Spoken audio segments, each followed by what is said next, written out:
En este apartado tenemos algunas expresiones para calcular ya de manera directa el factor de forma para algunas configuraciones de geometrías pues muy habituales. Tenemos, por ejemplo, algunas expresiones para geometrías bidimensionales planas, como esta de dos placas paralelas, donde tenemos la expresión del factor de forma. Son dos placas paralelas, cuando decimos infinitamente largas, nos referimos siempre a la dirección perpendicular a la transparencia, para que el problema sea bidimensional. Dos placas paralelas infinitamente largas con centros alineados. Vemos que siempre los factores de forma pues, va a depender de las longitudes L1, L2 y de su separación, que en este caso llamamos H. También tenemos para dos placas infinitamente largas con una arista común de la misma longitud las dos placas L y formando un ángulo alfa, como vemos ahí, pues el factor de forma sería 1 menos el seno del ángulo alfa dividido por 2. Placas perpendiculares de diferente longitud, L1, L2, con una arista común. Y, por ejemplo, este es el caso de un recinto cerrado, formado por un triángulo con tres lados que en general pueden tener diferente longitud. Ahí vemos la expresión del factor de forma F12. Por ejemplo, para dos cilindros paralelos de diferente diámetro y separados una distancia S, infinitamente largos en la dirección perpendicular, aquí tenemos la expresión del factor de forma, que en este caso es una expresión bastante larga, pero que, pues, como vemos, depende al final simplemente de los radios y de la separación S. Aquí vemos el caso de un cilindro y una placa paralelos e infinitamente largos en la dirección perpendicular, las diferentes dimensiones y la expresión del factor de forma. Bueno, en esta parte de las transparencias vamos un poco rápido porque son simplemente geometrías y la expresión del factor de forma que no tiene mucho más que explicar, dado que simplemente coger las dimensiones de la figura y sustituirlas en la expresión del factor de forma. Para geometrías tridimensionales, algunas expresiones ya salen demasiado complicadas y lo que hemos hecho ha sido representarlas gráficamente. De tal manera que aquí, por ejemplo, vemos el caso de dos rectángulos paralelos.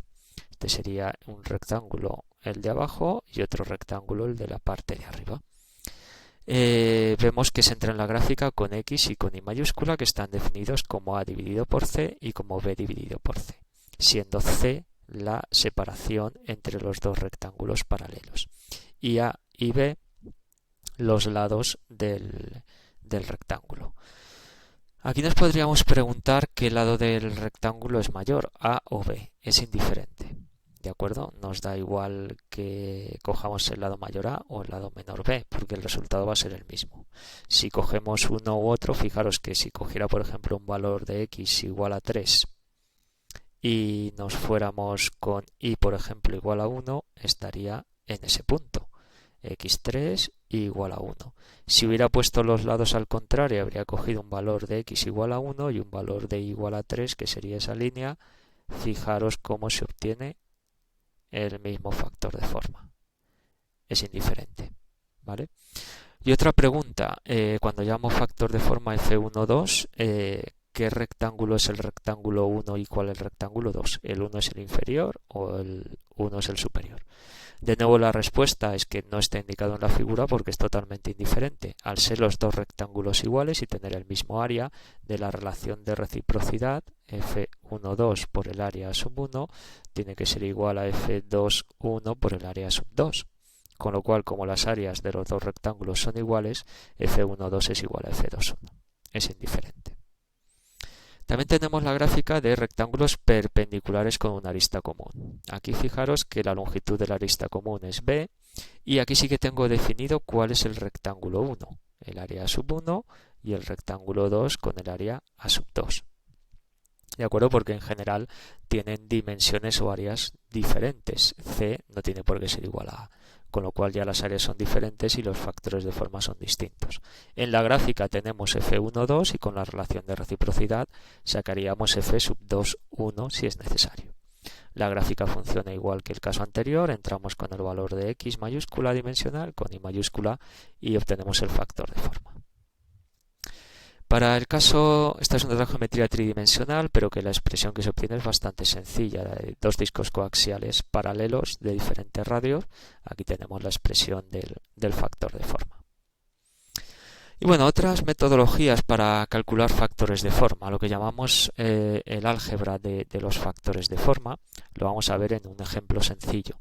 Cuando tenemos, por ejemplo, dos rectángulos que están en planos perpendiculares pero no tienen una arista común, porque el caso de la arista común ya lo hemos visto anteriormente en una gráfica. Pero aquí imaginar que quiero determinar el factor de forma entre los rectángulos 1 y 2, que sería el rectángulo de color rojo y el rectángulo de color azul. Están en planos perpendiculares pero no tienen una arista común. ¿Cómo podemos determinar ese factor de forma? Bueno, pues vamos a definir el área total 2, 3, que sería el área del rectángulo 2 más el área imaginaria del rectángulo 3, que sería el rectángulo que tengo en ese hueco, que está en el mismo plano que el rectángulo 2 y que sí tiene una arista común con el rectángulo 1. Es decir, el área 2, 3 es el área rayada que estoy marcando aquí. Sería todo ese rectángulo.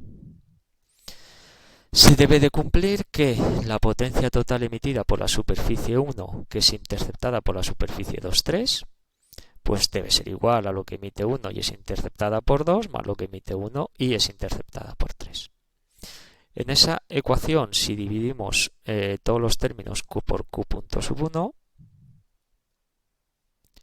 me quedarían la expresión en forma de factores de forma. Factor de forma F1, 2, 3 tiene que ser igual a F1, 2 más F1, 3. ¿De dónde podemos despejar F1, 2? ¿Qué ventaja tiene al final? Pues que este factor de forma F1, 2, 3 que tengo aquí sería el factor de forma de la superficie 1 con la superficie 2, 3, que son dos rectángulos perpendiculares con una arista común. La puedo obtener de la gráfica que tenemos anteriormente. Y el factor de forma F1, 3 sería el factor de forma de 1 con el rectángulo 3, que es este rectángulo aquí imaginario, que de nuevo son dos rectángulos perpendiculares con una arista común. Con lo cual, este factor de forma y este factor de forma los puedo obtener de las gráficas, de la gráfica anterior de rectángulos perpendiculares con una arista común, y a partir de la diferencia entre ambos obtenemos el factor de forma F1, 2 que andábamos buscando. Este razonamiento lo podemos extender todavía más si, por ejemplo, el rectángulo 1 lo subimos más hacia arriba, ¿vale? Ahí se deja como ejercicio que, por ejemplo, si quiero calcular el factor de forma F1, 4, pues lo podría obtener a partir de esta expresión, donde todos los factores de forma que aparecen a la derecha de la igualdad se puede comprobar que se pueden obtener a partir de la gráfica de rectángulos perpendiculares con una arista común.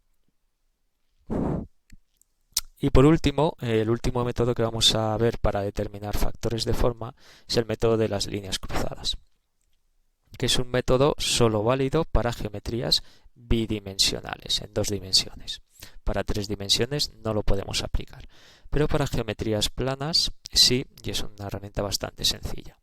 De manera general, yo tengo dos superficies que no tienen por qué ser planas, por eso están aquí pintadas como con esa superficie más o menos curvada, que tienen unos extremos AB y unos extremos CD, que hemos pintado las líneas que unen los extremos. Las líneas de color rojo serían las líneas cruzadas y las líneas punteadas de color azul las líneas no cruzadas que unen los extremos de ambas superficies.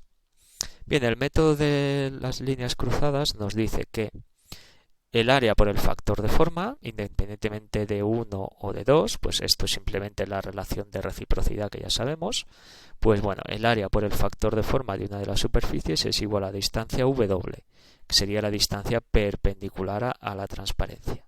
Debe ser igual a la sumatorio de las longitudes de las líneas cruzadas, es decir, la longitud AC más la longitud BD, menos el sumatorio de las longitudes de las líneas no cruzadas, serían la BC y la AD, dividido por 2. Aquí la distancia W, fijaros que aparece en la ecuación, es la distancia perpendicular. Si es un problema bidimensional, esa distancia es muy larga, es infinita y no la conocemos. Pero me es indiferente porque aquí en el área, si pongamos el área sub 2, imaginemos que esta es la superficie 2, y yo tengo aquí mi longitud L2, pues el área sub 2 sería L2 por la distancia perpendicular W. De tal manera que cuando despejemos el factor de forma F2,1, esta W y esta W se anulan. Simplemente está puesta en la ecuación W para que quede coherente con las unidades del área sub 2, que serían metros cuadrados, sería la longitud que vemos en el papel por la distancia perpendicular, y al despejar el factor de forma W desaparece. Entonces, que no nos confunda el hecho que aparezca esa distancia W, que no va a ser conocida, porque se nos va a desvanecer de la ecuación en el momento que despejemos el factor de forma. Pues bueno, en el caso de la figura, pues ese sumatorio de las longitudes cruzadas serían la longitud AC más la longitud BD y las no cruzadas AD más BC. Método muy sencillo para superficies bidimensionales.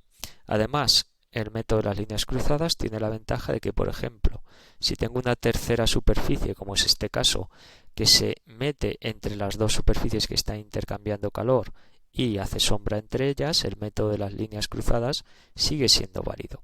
Lo único que tengo que hacer es bordear tangencialmente esa nueva superficie. De tal manera que en el caso de la derecha, pues ahora la longitud AD vemos que es mayor que en el caso de la izquierda, con lo cual esta longitud va a ser más grande, ¿vale? Y el factor de forma ligeramente más pequeño, porque esta superficie se ha metido entre las dos superficies principales de intercambio de calor y está haciendo sombras entre ellas. De tal manera que cuando aparece una tercera superficie, si la bordeamos tangencialmente, pues podemos seguir aplicando el método de las líneas cruzadas.